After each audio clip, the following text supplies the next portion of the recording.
Hi, Makiba. Hi, good morning. How are It you? is a fact that 1 in 8 women will develop breast cancer, but what is little known is that there is a difference between hereditary breast cancer and sporadic breast cancer. Here to talk about the differences of the two breast cancers and what women can do to be more proactive in managing their cancer risk is leading breast cancer expert Dr. Russell Staples. Hello, doctor. Good morning, Makiba. How are you? I'm fine, thank you. Now, first, doctor, who is most at risk for developing breast cancer? Well, if you look at the hereditary cancers, those are the ones that are passed from mother to daughter. Those are the ones that happen, and if you have that gene expressed, then your chances are probably close to 80 to 90% that you will get breast cancer. The common one we all refer to or think about is Angelina Jolie. She's been great about taking her personal message into a national spotlight. And so women kind of key in on that. But the reality is that type of breast cancer only happens about 1 to 2% of the population, which equates to about 15% of women that are diagnosed with breast cancer. The more common type of breast cancer is called sporadic cancer, and that actually happens in women that maybe have started their menstrual cycles earlier in life, maybe before the age of 12. They are women that maybe had their first child after the age of 30. They might be someone that maybe had a breast biopsy, or they do have a distant relative that's had breast cancer. And these are women that we screen between the ages of 35 and 65. And that's good to know. Now, thank you for sharing those differences between those two cancers. Now, can you tell us more about the Brevigen test and who is the perfect candidate for that? Well, the Brevigen test itself is a fairly simple process. We essentially take a Q-tip and rub the inside of their cheek, and we get a sample of DNA. That DNA is then sent out to a lab where it takes about 2 to 3 weeks to process. Then it comes back in, and the healthcare provider or the physician can sit down with the patient and make a personalized and individual plan as far as your breast health is going forward. The ones that we most often screen are either white or Caucasian, Black or African American or Hispanic patients between the ages of 35 and 65, with the other parameters that we already mentioned.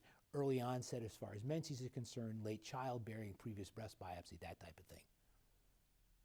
So, what makes this test valuable to both women and their physicians?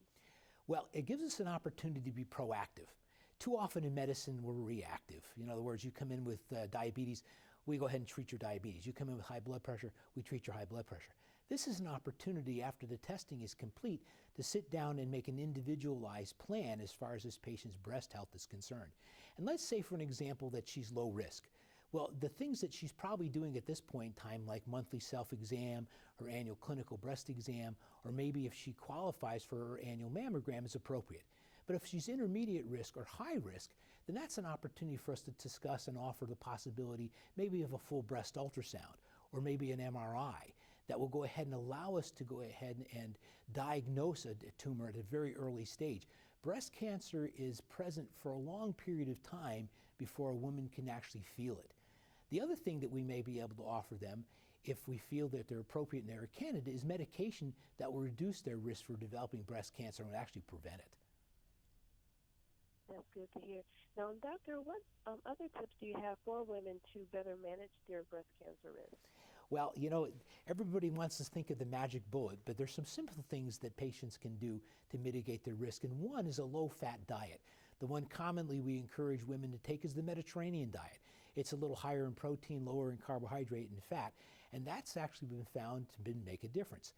Alcohol has come to the forefront as far as risk is concerned. I was just at a meeting of the North American Menopause Society in Las Vegas where we've discussed that women taking 3 alcoholic drinks in a week will increase their risk of developing breast cancer.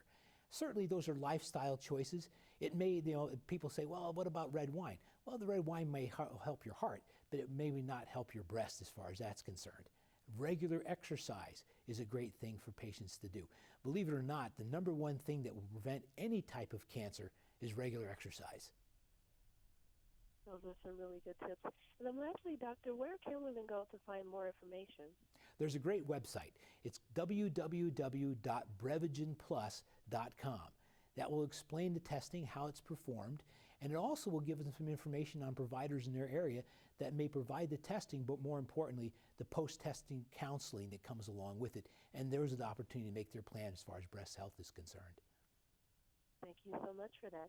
And for more information on ways to manage your risk for breast cancer and more information on the Brevigin test, visit www.breviginplus.com. Thank you so much, Doctor. It's been a pleasure. It's my pleasure. Thank you for your time. Have a wonderful day. You too.